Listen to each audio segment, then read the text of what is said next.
तो कल आप लोगों को बताए थे ये लेंस और ये सब बताया हुआ था कि लेंस कई प्रकार का होता है,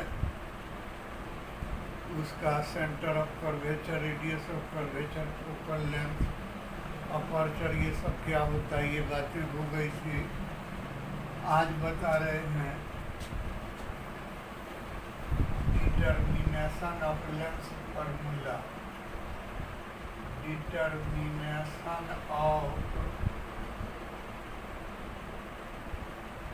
लेंस फार्मूला यानी लेंस के सूत्र का निर्धारण, अर्थात prove that 1/v minus 1/u बराबर 1/f, इसी को लेंस फार्मूला भी बोलते हैं। तो हमने माना कि ये एक लेंस है,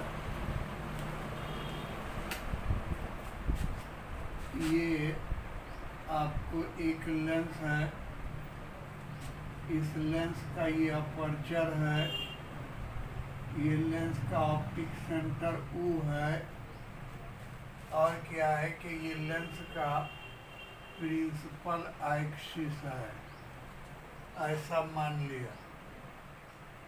और माना कि यहाँ पर कोई ऑब्जेक्ट रखा हुआ है, ये ए डैश कोई ऑब्जेक्ट है।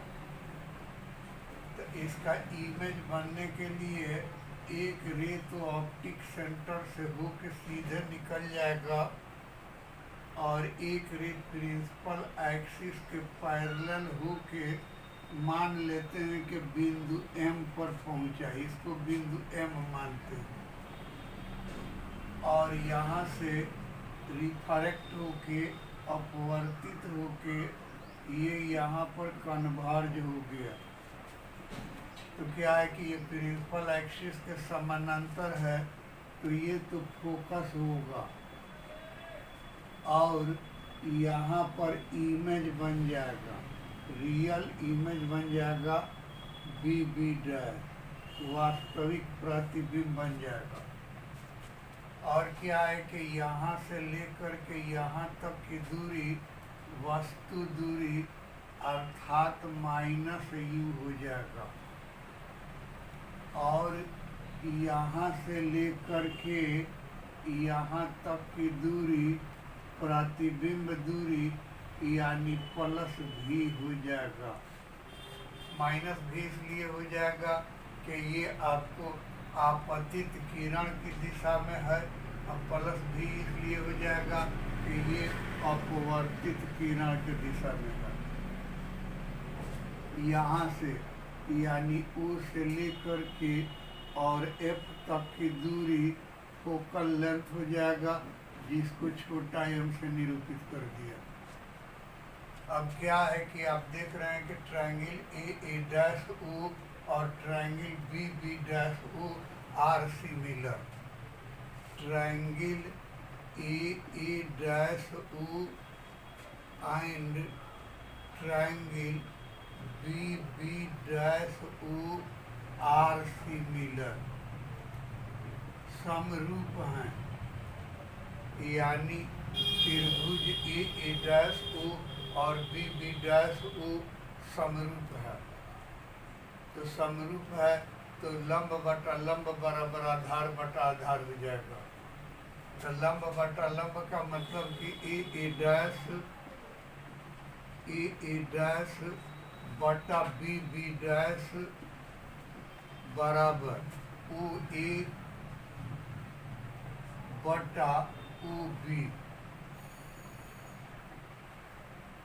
इम्प्लाई दैट, इसको उलट दिया, बी डैश बटा ए डैश, तो ये भी उलट जाएगा, OB बटा OA।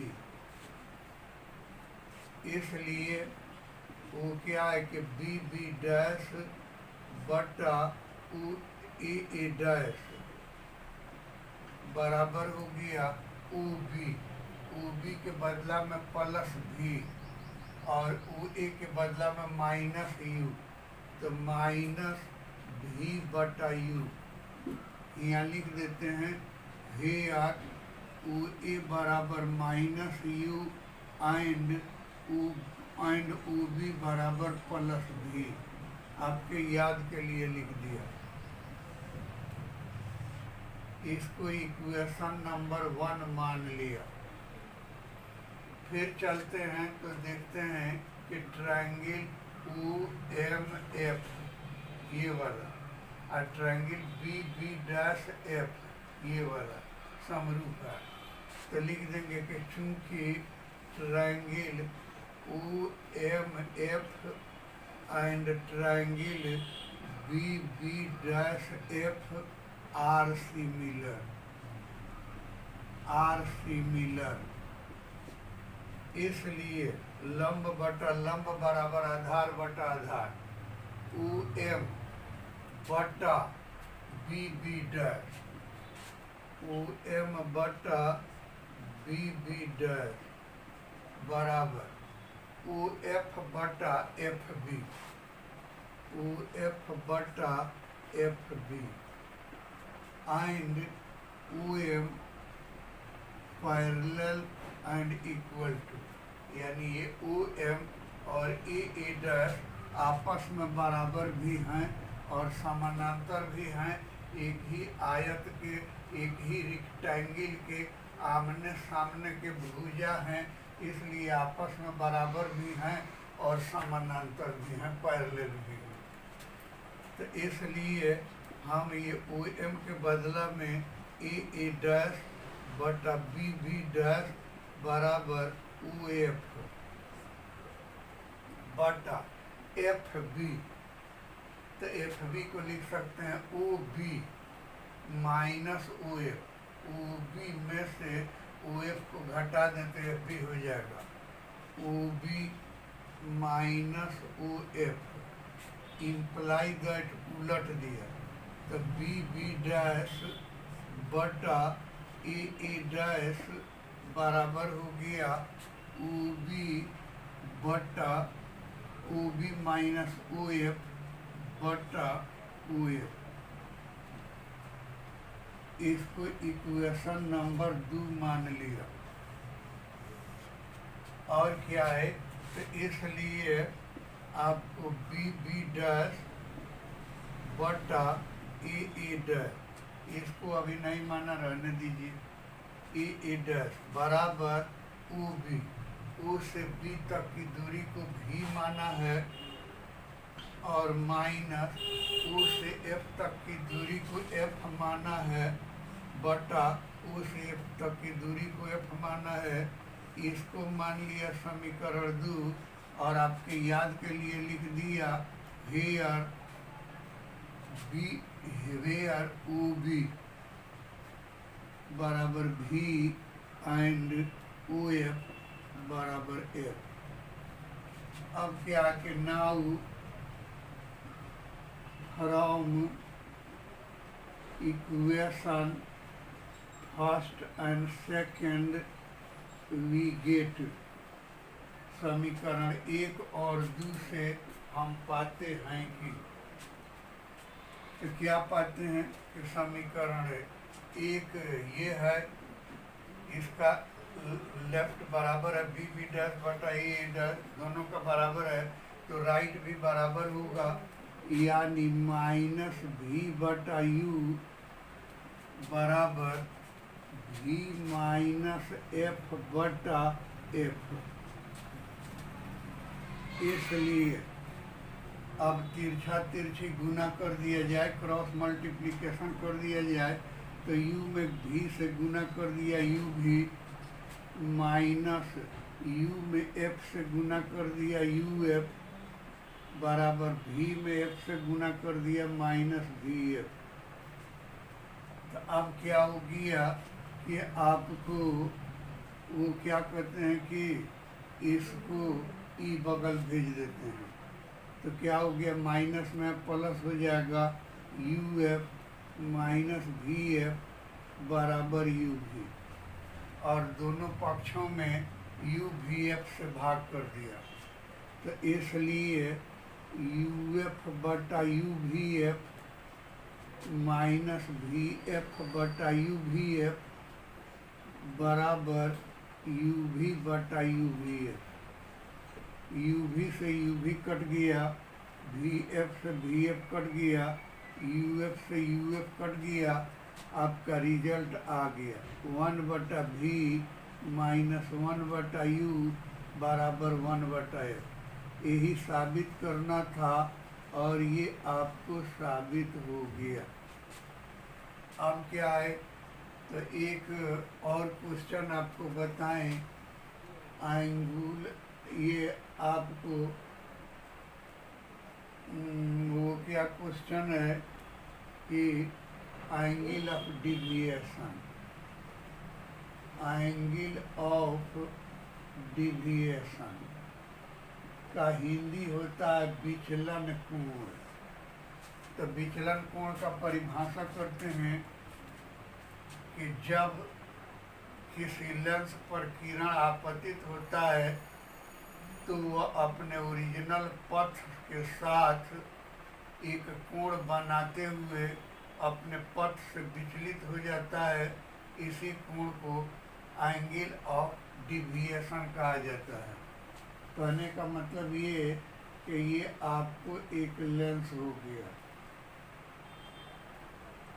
ये अपर्चर हो गया, ये ऑप्टिक सेंटर हो गया, ये प्रिंसिपल एक्सिस हो गया, यहाँ पर कोई ऑब्जेक्ट रखा हुआ है P,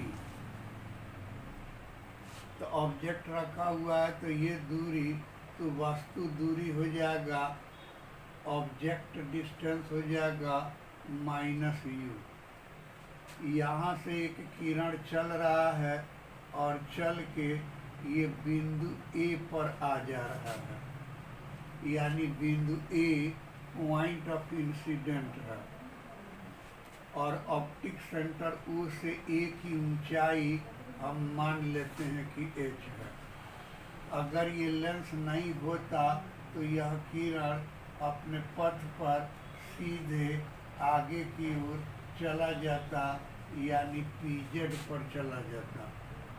लेकिन लेंस होने की वजह से ये आगे की ओर नहीं जाएगा बल्कि विचलित होगा और विचलित होकर यहाँ पर आएगा और यहाँ पर आके कन्वर्ज हो जाएगा। तो क्या है कि P का प्रतिबिंब P डैश पर बन जाएगा। तो जाना चाहिए था इस पर, डिविएट होके आ गया इस पर, तो इसी एंगल को एंगल ऑफ डिविएशन बोलते हैं और प्रायः डेल्टा द्वारा निरूपित करते हैं।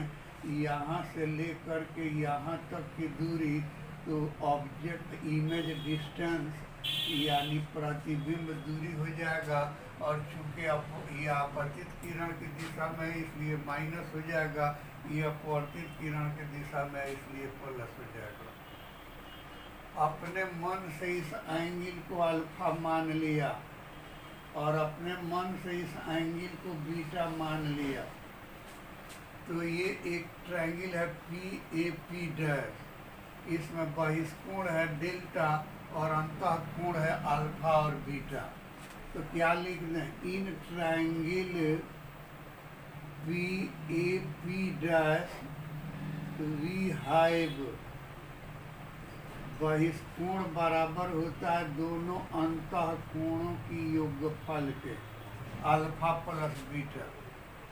एंड एंगल बराबर होता है आर्क बटा रेडियस, कोण बराबर होता है चाप बटा त्रिज्या। इसलिए डेल्टा बराबर हो गया आर्क, आर्क हो गया अल्फा के लिए OA और रेडियस हो गया OP, OA बटा OP। और क्या हो गया कि प्लस बीटा के लिए आर्क तो OA ही रहा और ये हो गया रेडियस OP डैश। तो इसलिए डेल्टा बराबर हो गया OA के बदला में OA कॉमन ले लिया तो 1/OP प्लस 1/OP डैश।